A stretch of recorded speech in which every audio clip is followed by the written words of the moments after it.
Assalamualaikum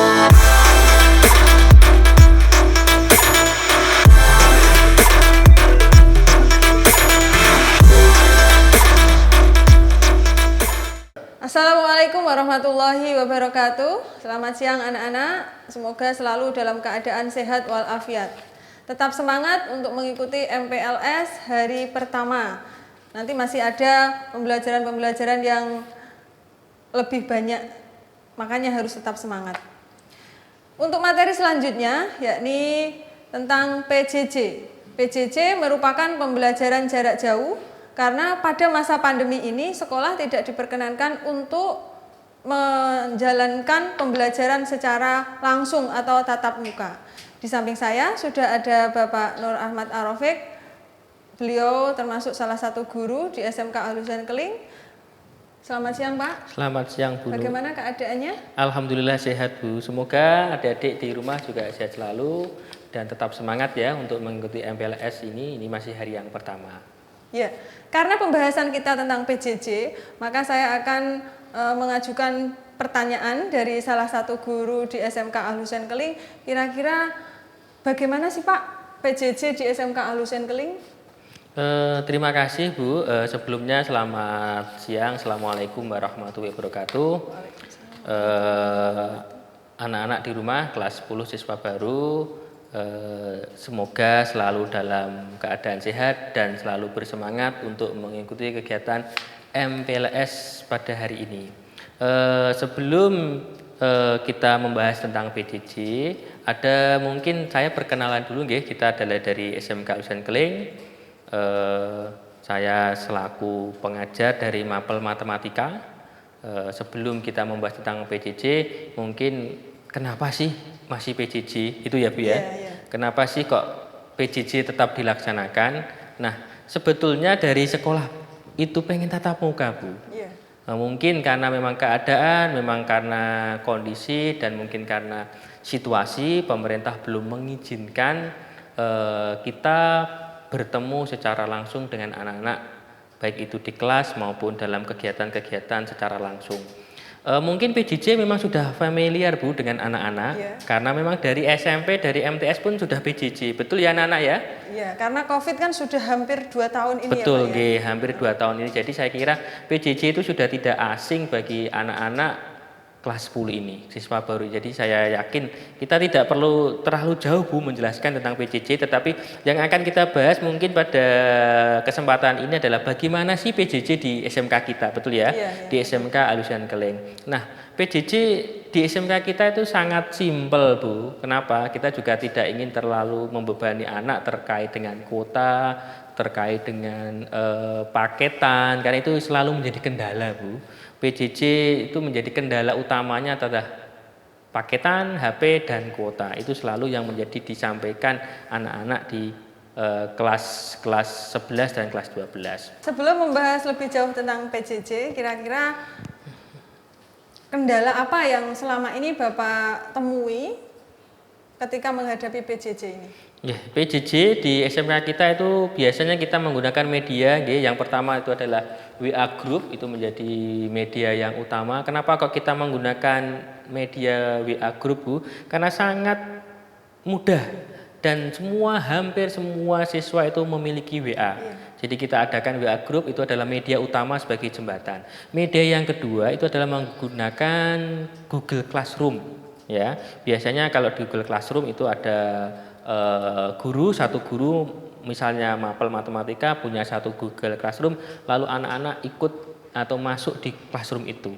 Media yang ketiga adalah kita menggunakan media WA seperti yang WA Group, nanti di-share. Biasanya kalau sudah di-share sesuai dengan jadwal, itu biasanya lewat grup daring. Biasanya ada grup daring itu di-share. Dan kendala yang sering kita hadapi, mungkin karena biasanya kalau di rumah ya tidak terpantau Bu anak-anak. Kendalanya itu biasanya itu tidak terpantau secara langsung oleh guru, biasanya diingatkan cuma lewat WA. Tetapi sekali lagi bahwa pembelajaran ini harus tetap berjalan meskipun dalam kondisi PJJ. Ya. Menurut Bapak, apa kira-kira PJJ ini menjadi solusi yang paling efektif di masa pandemi ini? Ya, kalau kita berbicara tentang efektivitas PJJ, mungkin secara proses itu kurang maksimal. Tetapi mau bagaimana lagi, karena memang terkait dengan PJJ itu merupakan salah satu yang harus kita lakukan. Ya, jadi sekali lagi kita memanfaatkan media HP, kita memanfaatkan media WA, kita memanfaatkan media YouTube untuk melaksanakan PJJ. Yang jelas kalau di SMK kita, PJJ itu ada jadwalnya. Jadwalnya mulai hari Senin sampai Sabtu. Nanti ada kita dijadwalkan dari kurikulum. Nah, dari jadwal itu nanti kita akan misalnya hari Senin kita akan ada kegiatan PJJ dan biasanya dipantau lewat grup. Nah, perlu saya sampaikan ke adik-adik yang kelas 10 yang baru mungkin ya kurang lebih sama dengan di SMP atau MTS.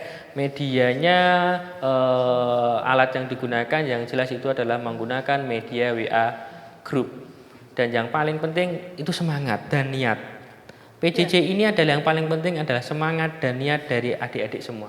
Kalau di rumah tidak punya motivasi, tidak ada yang mengingatkan, biasanya itu kan bangunnya siang gitu ya adik-adik ya, biasanya bangunnya siang, apalagi yang cowok-cowok. Kita lanjut ke pertanyaan selanjutnya, bagaimana cara belajar efektif saat PJJ menurut Bapak?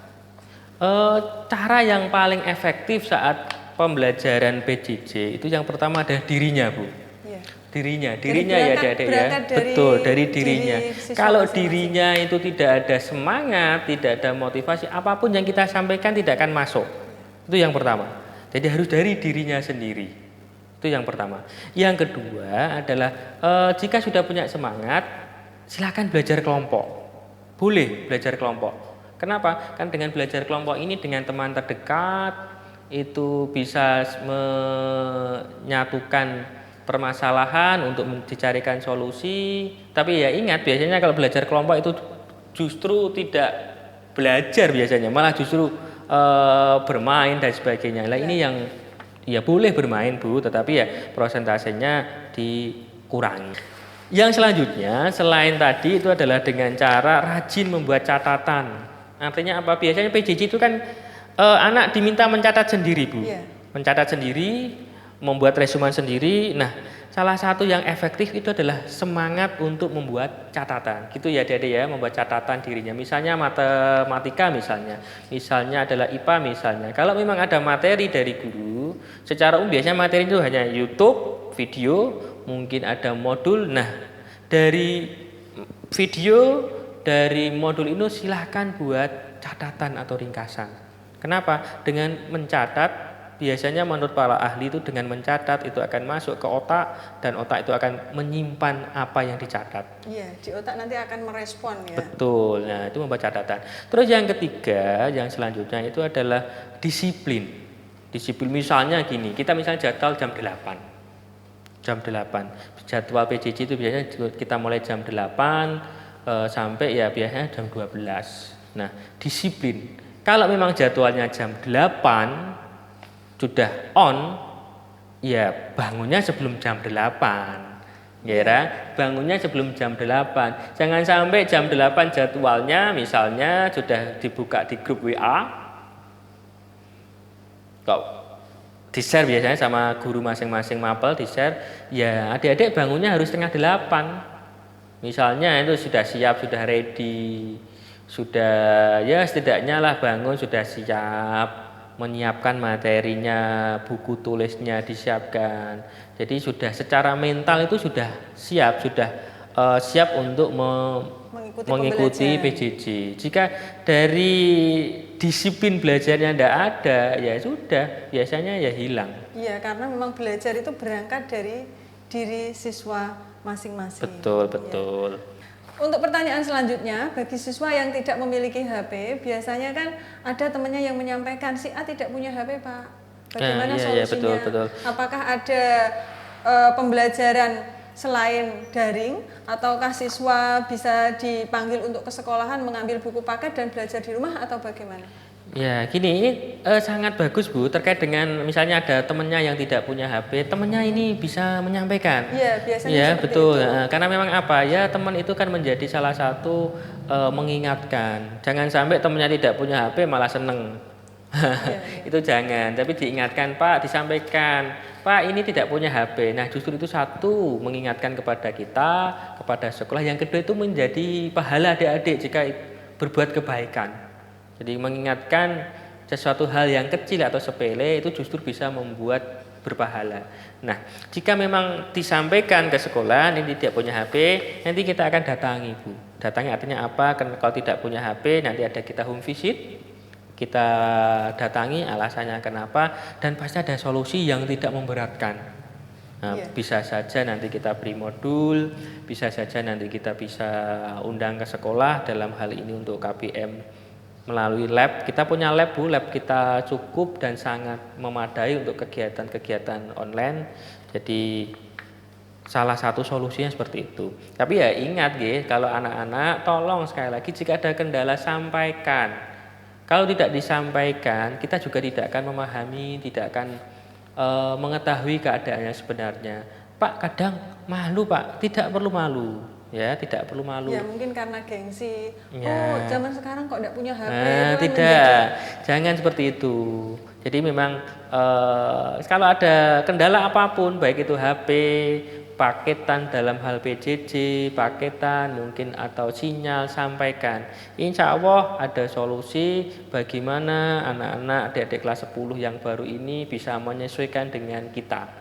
Karena saya yakin PJJ di SMP, PJJ di MTS itu berbeda teknisnya, berbeda pelaksanaannya dengan di SMK kita ini. Betul. Kemudian selanjutnya Pak, kira-kira nanti kan SMK otomatis kan ada pelajaran-pelajaran yang sifatnya praktik. Betul, apakah tetap melakukan PJJ atau bisa datang ke sekolah untuk melakukan praktik? Ya betul, kita SMK jadi sekali lagi ada salah satu ciri khasnya itu adalah pelajaran praktek. Kalau multimedia ya jelas di lab misalnya membuat desain, membuat gambar, membuat banner. Tapi kalau misalnya OTKP ya berarti membuat secara administratif, bisa surat, bisa membuat laporan keuangan. Ciri khas itu yang harus dipertahankan. Berarti tidak bisa lepas ya.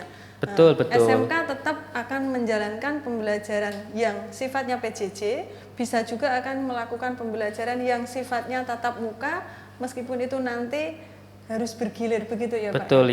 Berarti SMK ini tidak hanya melakukan pembelajaran secara daring saja, pasti ada pembelajaran tatap muka karena memang ada pelajaran-pelajaran yang sifatnya praktik dan tidak bisa dilakukan dengan online, begitu ya Pak ya? Iya, kita biasanya mengadakan pembelajaran itu mixed ya atau campuran. Ada yang untuk kejuruan biasanya ada teori praktek ya, yang mapel yang selain kejuruan biasanya dengan PJJ.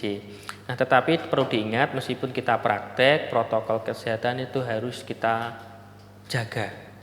Ya, tidak mungkin kalau kaitan dengan kejuruan terus di rumah misalnya desain, mohon maaf misalnya di rumah kan belum ada komputer yang speknya seperti yang di lab itu kan bisa menjadi kendala di rumah saat praktek. Makanya kemarin ya ditunggu nanti adik-adik ya kapan prakteknya, kapan untuk kegiatan kejuruannya nanti ditunggu akan diinfokan dari sekolahan, nanti diinfokan lewat grup kapan nanti bisa diikuti dan ini menjadi salah satu ciri khas dari SMK.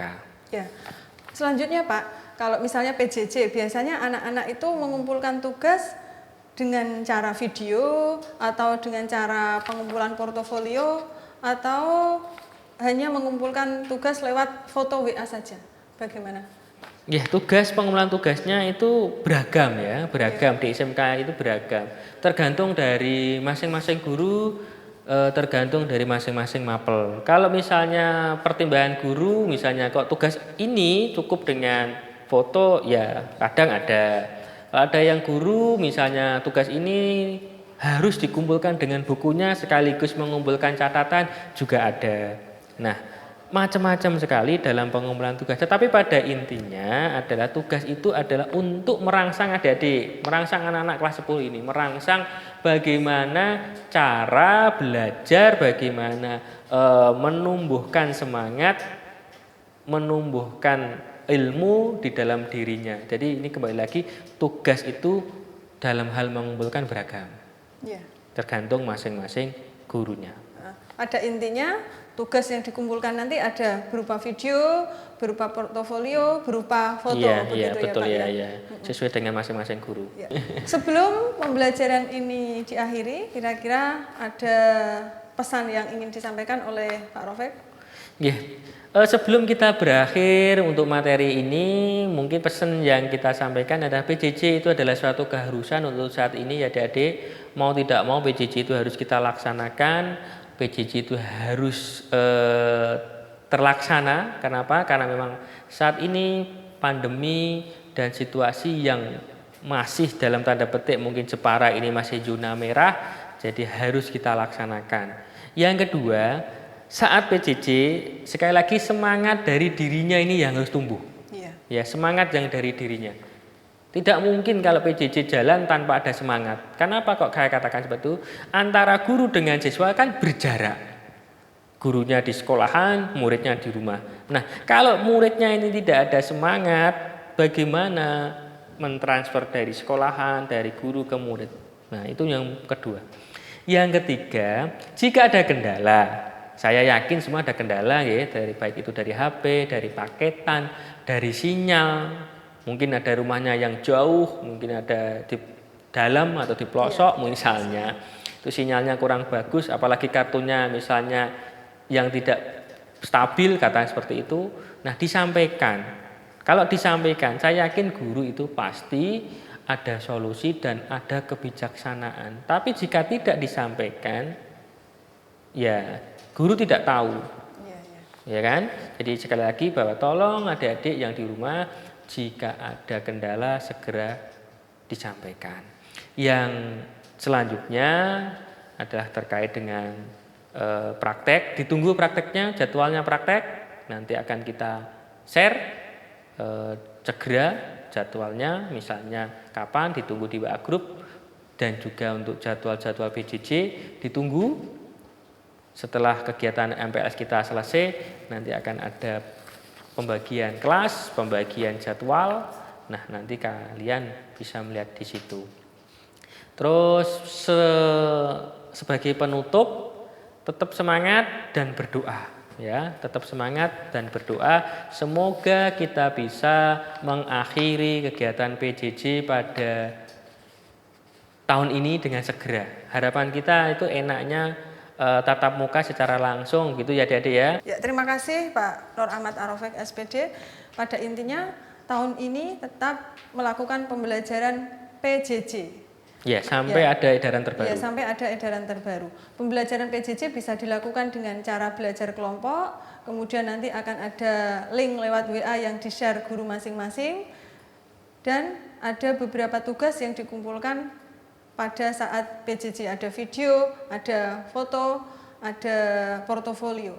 Jika anak-anak mengalami kesusahan bisa menghubungi guru masing-masing terkait kendala mungkin HP-nya tidak muat atau yang lainnya. Demikian, terima kasih. Mohon maaf apabila ada beberapa kata yang memang tidak pantas saya ucapkan. Wassalamualaikum warahmatullahi wabarakatuh. Waalaikumsalam warahmatullahi wabarakatuh.